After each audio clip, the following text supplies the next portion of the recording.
Assalamualaikum warahmatullahi wabarakatuh. Perkenalkan, nama saya Rina Widya Andini. Saya merupakan salah satu mahasiswi dari Universitas Pancasakti Bekasi. Namun di sini saya akan menjelaskan nih mengenai pertumbuhan ekonomi dan perubahan struktur ekonomi. Nah, sebelumnya saya akan memberitahukan juga bahwa saya berasal dari Fakultas Ekonomi dan Bisnis, Prodi Manajemen. Oke, kita lanjut. Dinyatakan secara eksplisit itu bahwa pembangunan ekonomi merupakan salah satu bagian penting nih dari pembangunan nasional. Nah, tujuan utamanya itu untuk meningkatkan kesejahteraan masyarakat.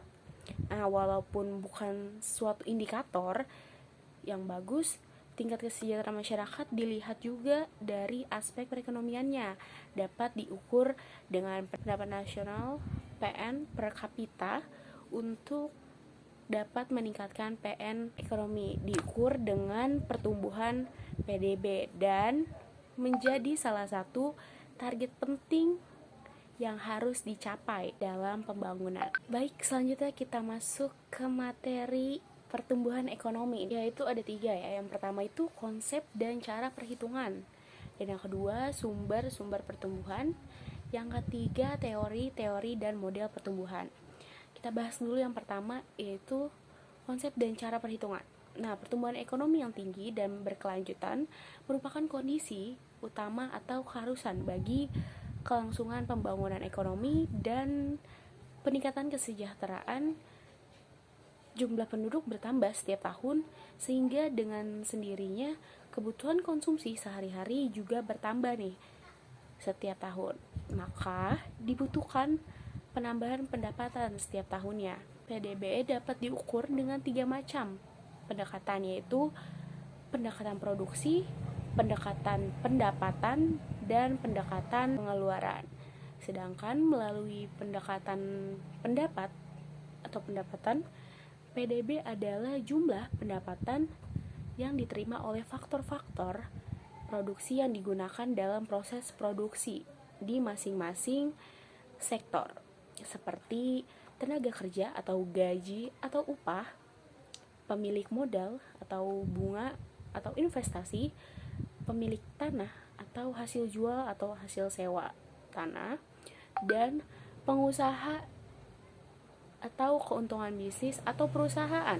Nah, catatan ini dihitung sebelum dipotong oleh pajak penghasilan dan pajak langsung lainnya. Dalam pendekatan ini,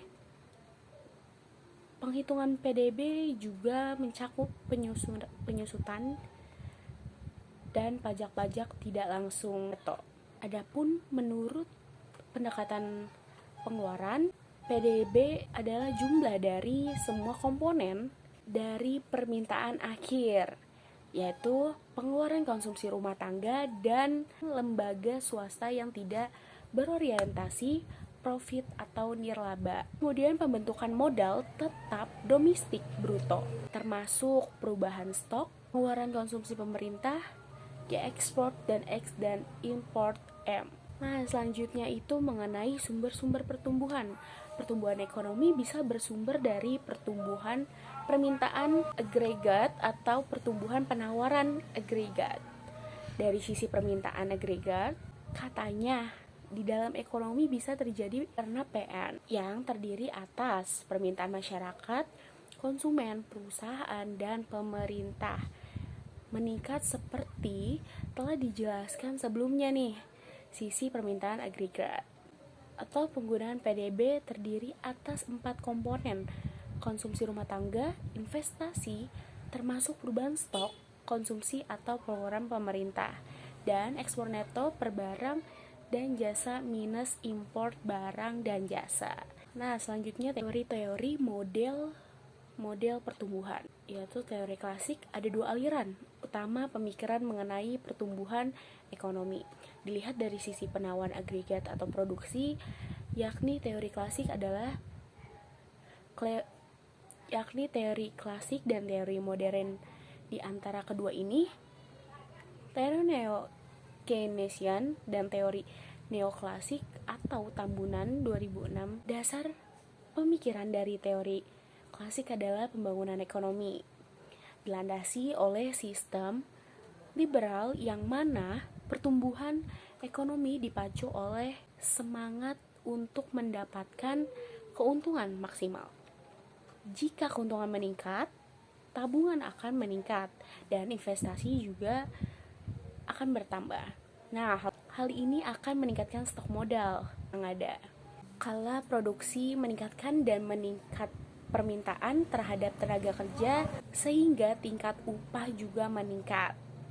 Terakhir ini selanjutnya mengakibatkan jumlah supply tenaga kerja meningkat yang akhirnya akan menurunkan tingkat produktivitas dan keuntungan karena terbatasnya jumlah sumber daya alam atau SDA seperti luas tanah. Proses ini selanjutnya mengakibatkan produksi, permintaan tenaga kerja dan juga tingkat upah menurun. Menurut pemikiran klasik, pada kondisi seperti ini, perekonomian mengalami tingkat kejenuhan atau keadaan stasioner. Ini adalah sebuah keadaan di mana perekonomian telah dewasa, mapan, dan masyarakat telah sejahtera. Tetapi tanpa perkembangan lebih lanjut, beberapa teori klasik tersebut antara lain pertama yaitu teori pertumbuhan Adam Smith. Nah, di dalam teori ini ada 3 faktor penentu proses produksi atau pertumbuhannya, yaitu SDA, SDM, dan barang modal. Dan yang kedua adalah teori pertumbuhan David Ricardo. Menurut teori ini, pertumbuhan ekonomi ditentukan oleh SDA dalam arti tanah yang terbatas jumlahnya dan jumlah penduduk yang menghasilkan jumlah tenaga kerja menyesuaikan diri dengan tingkat upah di atas atau di bawah tingkat upah alamiah atau minimal.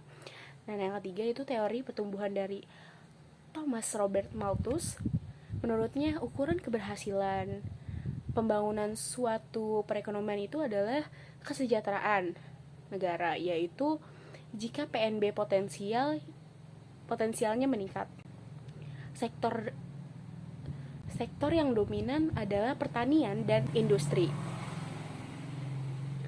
Output di kedua sektor tersebut ditingkatkan, maka PNB potensialnya akan ditingkatkan. Ada 2 kelompok faktor yang sangat menentukan pertumbuhan, yaitu faktor-faktor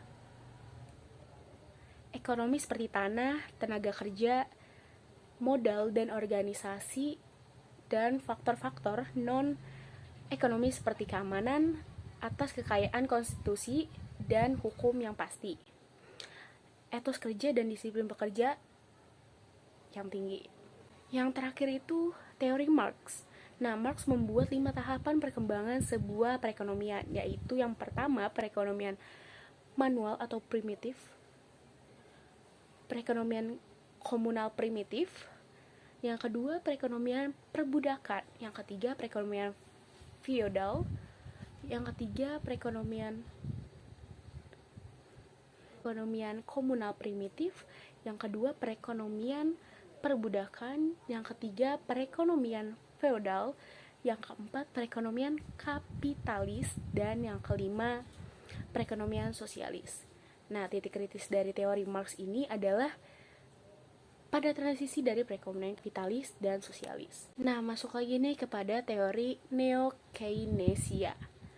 Nah, modal pertumbuhan yang masuk di dalam kelompok teori Keynesian adalah model dari Harrod dan Domar yang mencoba memperluas teori ini mengenai keseimbangan pertumbuhan ekonomi dalam perspektif jangka panjang dengan melihat pengaruh dari investasi baik pada permintaan agregat maupun pada perluasan kapasitas produksi atau penawaran agregat, pada akhirnya akan meningkatkan pertumbuhan ekonomi. Nah, dapat dikatakan bahwa model pertumbuhan dari Harrod-Domar dikenal sebagai sebutan HO. Nah, HO itu adalah suatu gabungan dengan modifikasi dari model pertumbuhan dari Domar dan model pertumbuhan dari Harrod. Nah, model dari Domar ini lebih memfokuskan pada laju pertumbuhan investasi. Nah, di dalam model ini investasi ditetapkan harus tumbuh dalam suatu persentase yang konstan. Sejak S marginal propensity to save, yaitu rasio dari pertumbuhan tabungan domestik terhadap peningkatan PDB dan ICOR atau incremental capital output ratio, yaitu rasio tambahan atau stok kapital terhadap pertambahan output, kedua-duanya konstan. Selanjutnya itu teori neoklasik. Nah, beberapa model neoklasik itu antara lain yang pertama model pertumbuhan A. Lewis. Model ini dikenal dengan sebutan supply tenaga kerja yang tidak terbatas, adalah satu di antara model neoklasik yang meneliti gejala di NB. Nah, yang kedua, model pertumbuhan Paul A. Baran dikenal sebagai teori pertumbuhan dan strategi tumbuhan dan stagnasi ekonomi. Dan yang ketiga, teori ketergantungan neokolonial. Yang keempat, model pertumbuhan W.W. Rostow. Yang kelima, model pertumbuhan Solow. Nah, selanjutnya itu adalah teori modern. Nah, teori-teori atau model-model yang sudah dibahas tadi kurang dapat menjelaskan pertumbuhan ekonomi yang tinggi.